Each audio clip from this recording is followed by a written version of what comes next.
বন্ধুরা, আজকের আমাদের আলোচনার বিষয় হলো মডার্ন পিরিয়ডিক টেবিল বা আধুনিক পর্যায় সারণীর কিছু বৈশিষ্ট্য নিয়ে। প্রথম বৈশিষ্ট্য হলো আধুনিক পর্যায় সারণীতে 18টি কলাম বর্তমান।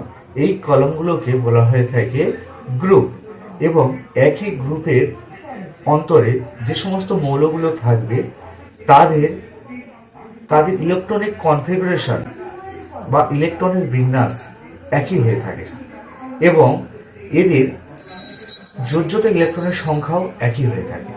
অর্থাৎ আমরা প্রথম বৈশিষ্ট্য পেয়ে গেলাম। এবার আসা যায় দ্বিতীয় নম্বর বৈশিষ্ট্য। আধুনিক পজিশনের বাম দিকে যে সমস্ত মৌলগুলো থাকে এরা সাধারণত অ্যালকালাইন ধরনের হয়ে থাকে, অর্থাৎ বেশিরভাগটা ক্ষারীয়। এবং এক্সট্রিম রাইট অর্থাৎ একদম ডান দিকে যে মৌলগুলো থাকে সেই কলামটাকে সাধারণত বলা হয়ে থাকে যেগুলো নোবেল গ্যাসের কলাম।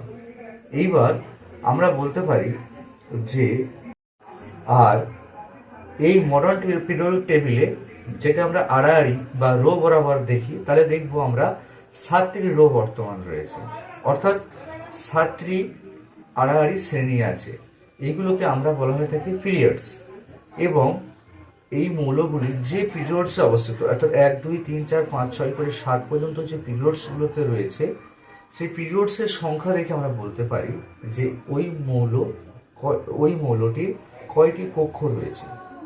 আমরা এই পিরিয়ডের সংখ্যা দেখে আমরা বলতে পারি। অর্থাৎ কোনো মৌল যদি 1 নম্বর পিরিয়ডে থাকে তাহলে তার একটি কক্ষ রয়েছে, 2 নম্বর পিরিয়ডে থাকলে দুটি কক্ষ, 3 নম্বর কক্ষে যদি থাকে তাহলে 3টি কক্ষ রয়েছে। এইভাবে আমরা এই মডার্ন পিরিয়ডিক টেবিলটিকে আমরা ব্যবহার করতে পারি। আর আমরা এটি জানি যে এই মডার্ন পিরিয়ডিক টেবিল এটি হচ্ছে খুব বড়, বা এটি সাধারণত ব্যবহৃত হয়ে থাকে বর্তমানে।